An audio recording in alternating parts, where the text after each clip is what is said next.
क्या विनेश फोगाट से मोदी सरकार डर गई है?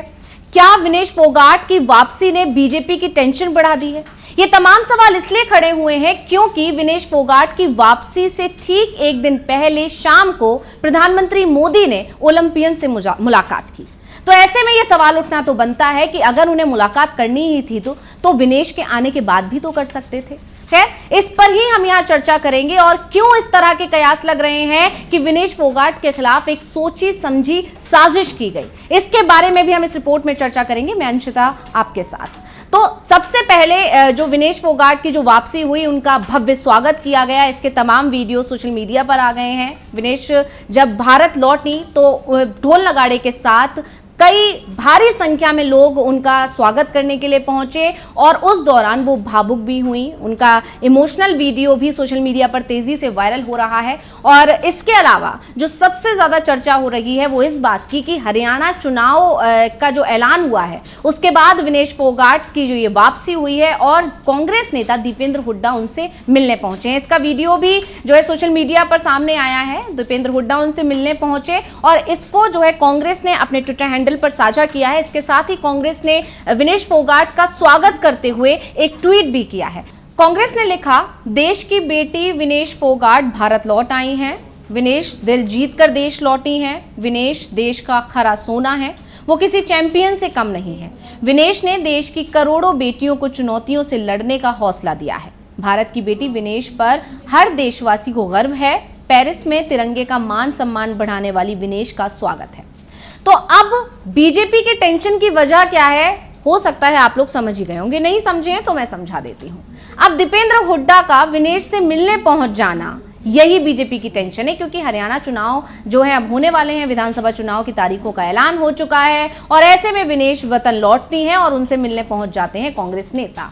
अब इसका कहीं ना कहीं जो है बीजेपी को नुकसान हो सकता है। ये बीजेपी अच्छे से समझती है। राजनीति के जानकार ये दावा कर रहे हैं कि इस मुलाकात का जो फायदा है वो कहीं ना कहीं कांग्रेस ले जाएगी क्योंकि विनेश के साथ जो हुआ है उससे हरियाणा की जनता ही नहीं, देश की जनता भी दुखी रही है और काफी गुस्सा है लोगों के बीच। और खासकर गुस्सा है उस कोच के लिए क्योंकि ऐसे आरोप लगे हैं कि मात्र 100 ग्राम वजन जो है बढ़ा था उसे कंट्रोल क्यों नहीं किया गया, जबकि अमन सहलावत जब 4.5 किलो वजन उनका बढ़ जाता है और उनका जो है 12 घंटे के अंदर ही उनका वजन कंट्रोल करवा लिया जाता है। तो ऐसी क्या वजह थी कि विनेश फोगाट का मात्र 100 ग्राम वजन कंट्रोल नहीं किया जा सका? तो इसी वजह से इस तरह के तमाम जो है सवाल उठ रहे हैं उनके साथ जो हुआ उसको लेकर और ये आरोप लगातार लग रहे हैं कि उनके खिलाफ साजिश हुई है। और ऐसे में अब एक और आरोप तब जुड़ जाता है कि उनकी साजिश के आरोपों को बल और मिल जाता है जब ये खबर आती है कि विनेश फोगाट वापस लौटने वाली हैं। उससे ठीक एक दिन पहले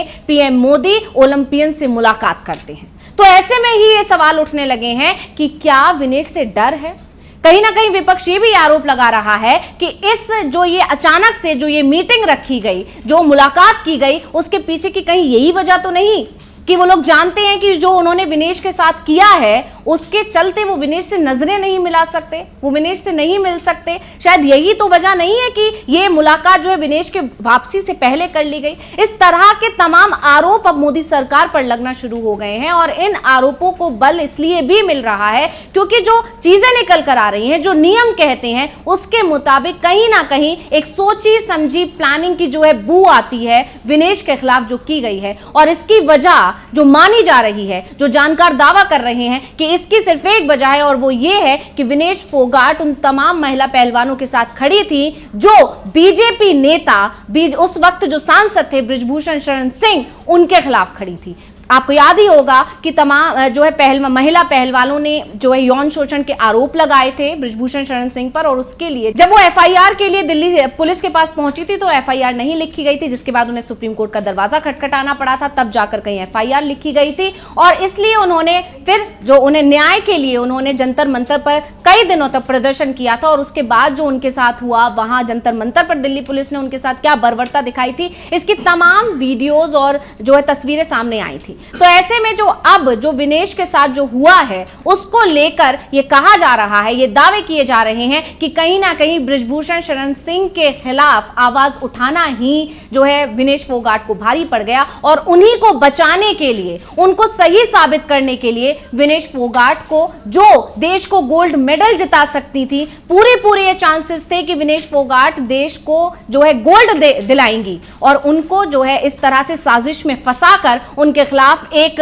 प्लानिंग करके उन्हें डिस्क्वालीफाई करा दिया गया। तो क्यों ऐसे आरोप लग रहे हैं, इसके लिए जरा हम नियमों को भी आपको बता देते हैं। तो हम यहां नियमों की बात कर लेते हैं। 12 मार्च 2024 की तारीख जब पटियाला स्थित राष्ट्रीय खेल संस्थान में कुश्ती के ट्रायल हुए थे, भारतीय पहलवान ने उस ट्रायल में 53 किलो के साथ साथ 50 किलो भार वर्ग के ट्रायल में भी भाग लिया था विनेश फोगाट ने। विनेश 50 किलो भार वर्ग के ट्रायल में जीत जाती हैं, वहीं 53 किलो के कैटेगरी में टॉप 4 में वो पहुंच जाती हैं। टॉप 4 में रहने का अर्थ ये नहीं है, अब यहां नियमों की बात हो रही है, तो टॉप 4 में रहने का अर्थ ये नहीं है कि विनेश 53 किलोग्राम कैटेगरी में ओलंपिक के लिए क्वालिफाइड नहीं कर सकती थी। टॉप 4 में रहने वाले पहलवानों के बीच मुकाबले करवाए जाएंगे, जिनमें सबसे बेहतर प्रदर्शन करने वाले को ही ओलंपिक में भेजने का नियम होता है। पहलवान को ओलंपिक के लिए भेजा जाता है, यानी विनेश 53 किलो कैटेगरी में भी भाग ले सकती थी। अंतिम पंघाल को पेरिस ओलंपिक्स में सीधी एंट्री मिल गई थी। भारतीय कुश्ती महासंघ के नियमानुसार ट्रायल में टॉप 4 में आने वाले पहलवान क्योटा मिलने वाले पहलवानों से भिड़ते हैं, ये नियम है। लेकिन नियम के मुताबिक नहीं हुआ और सीधा एक मीटिंग होती है और आप जानते हैं WFI अध्यक्ष जो संजय सिंह हैं, जो बृजभूषण शरण सिंह के राइट हैंड माने जाते हैं, उस पर भी बवाल हुआ था। साक्षी मलिक ने संन्यास का ऐलान ही इसीलिए किया था।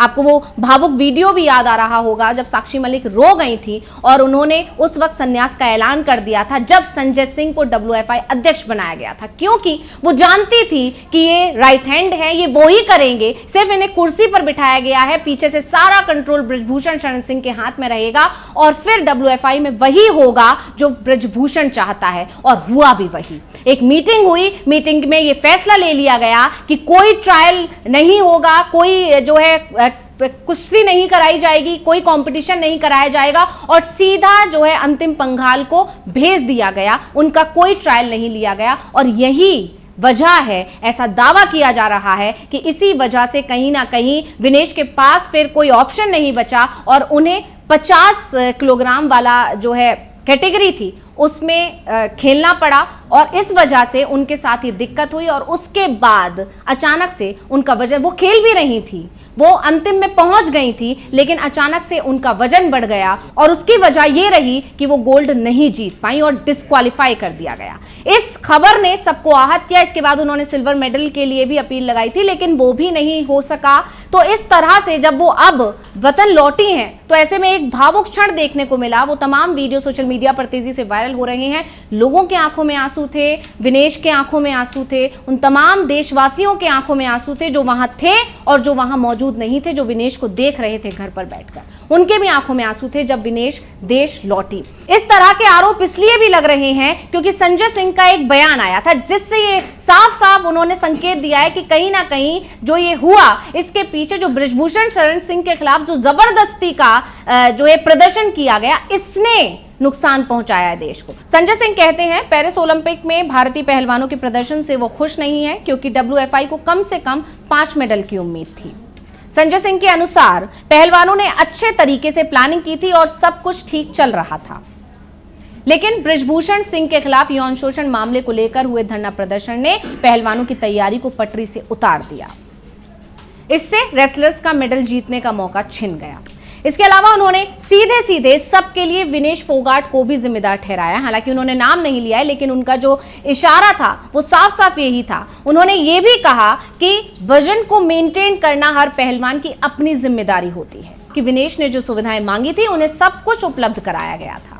तो यानी उन्होंने साफ ये कह दिया कि जो भी हुआ है उसके लिए सिर्फ विनेश ही जिम्मेदार है, जबकि सभी जानते हैं कि इसके लिए सिर्फ और सिर्फ कोच जिम्मेदार होता है। किसी भी खिलाड़ी का क्या वजन रहना चाहिए, उसे कैसे मेंटेन कराना है, इसकी पूरी जिम्मेदारी कोच की बनती है, क्योंकि इसी के दूसरी तरफ अमन वाला जो मामला है उसमें भी ऐसा ही हुआ था। 4.5 किलो उनका वजन बढ़ गया था और मात्र 12 घंटे के अंदर कोच ने उनका वजन नियंत्रित कर लिया था। तो ऐसे में सवाल उठना तो बनता है और उस दिन से लगातार यह सवाल उठ रहा है कि आखिर जब 4.5 किलो वजन घटाया जा सकता है 12 घंटे के अंदर, तो मात्र 100 ग्राम वजन क्यों नहीं घटाया गया? तो क्या इसलिए सवाल नहीं उठना चाहिए कि कहीं ना कहीं विनेश के खिलाफ एक साजिश हुई है? खैर, इन सब के बीच जब उस वक्त लोग तब भी दुखी हो गए थे जब विनेश ने कहीं ना कहीं संन्यास लेने की बात कर दी थी, लेकिन अब उन्होंने एक बार ऐसे संकेत दे दिए हैं कि वो संन्यास नहीं लेने जा रही हैं। उन्होंने लिखा है, 2 पन्ने का एक लेटर विनेश ने सोशल मीडिया पर पोस्ट किया था, जिसमें उन्होंने लिखा, हो सकता है कि अलग अलग परिस्थितियों में मैं खुद को 2032 तक खेलते हुए देख सकूं, क्योंकि मेरे अंदर संघर्ष और कुश्ती हमेशा रहेगी। वो आगे लिखती हैं, मैं भविष्यवाणी नहीं कर सकती कि भविष्य में मेरे लिए क्या रखा है, लेकिन मुझे इस यात्रा का इंतजार है। अपनी बात को आगे लिखते हुए उन्होंने कहा, मुझे यकीन है कि मैं जिस चीज में विश्वास करती हूं और सही चीज के लिए हमेशा लड़ती रहूंगी। यानी कहीं ना कहीं विनेश फोगाट ने एक बार फिर संकेत दे दिए कि वो अभी संन्यास नहीं लेने जा रही हैं, और इस लेटर ने जो है कहीं ना कहीं बीजेपी की चिंता बढ़ा दी, और जो विनेश फोगाट के समर्थक हैं, जो उन्हें पसंद करते हैं, जो उनके फैंस हैं, उनको एक खुशी की खबर दी है। तो हो सकता है कि विनेश आगे हमें खेलते हुए दिख जाएं। लेकिन फिलहाल जो बड़ी खबर थी, जो चिंता यहां नजर आ रही है, वो बीजेपी परेशान है, क्योंकि हरियाणा चुनाव सिर पर है और विनेश की वापसी हो चुकी है, और कांग्रेस की उनसे जो नजदीकी बढ़ रही है, उससे बीजेपी को नुकसान होने की उम्मीद पूरी राजनीति के जानकार जता रहे हैं। तो इस रिपोर्ट को लेकर आपका क्या कहना है, मुझे कमेंट करके अपनी राय जरूर दीजिएगा। इस तरह की तमाम रिपोर्ट्स के लिए देखते रहिए डीवी लाइव। मुझे दीजिए इजाजत, नमस्कार।